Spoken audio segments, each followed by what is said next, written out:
This is so interesting because I think you once told me, the Taliban the first time, there was the Taliban then, and that's where its image really got seared into the world's consciousness.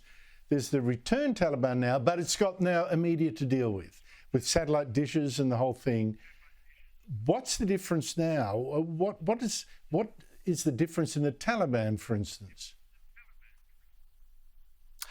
Well, the Taliban have evolved. The movement is made up of many young people who use WhatsApp and social media and TikTok and so forth. But the country has changed. The presence of the international community for 20 years was transformative for the country. You have to remember that half the country was not born in 2001. The population has doubled. And it is the youngest country outside of sub-Saharan Africa. And this transformed population is a very different one to the one that the Taliban ruled over in the 1990s. And that's in large part, I think, from the information, a revolution in Afghanistan, and that's in partly due to you. So what hope does that give us? The Taliban's got this image of being fundamentalist, anti-women, obviously, anti-knowledge, anti.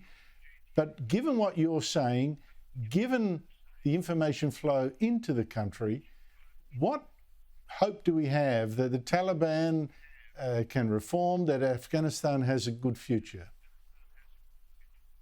I think there's a path. It's a very narrow one, because while you have some pragmatic Taliban leaders, you also have some very hardcore leaders who do want to take us back to the 1990s. So we're not out of the woods yet. But in terms of the country, the genie's out of the bottle. It's hard to put back in. The people have changed over the last 2 decades, thanks to the presence of the international community and the billions of dollars that went into the country, in terms of educating people and so forth. So the hope is that international engagement with the country, perhaps with the Taliban leadership, perhaps with the more pragmatic ones, will create a path of sorts for the movement to reform from within. And where can we get your book, Saad?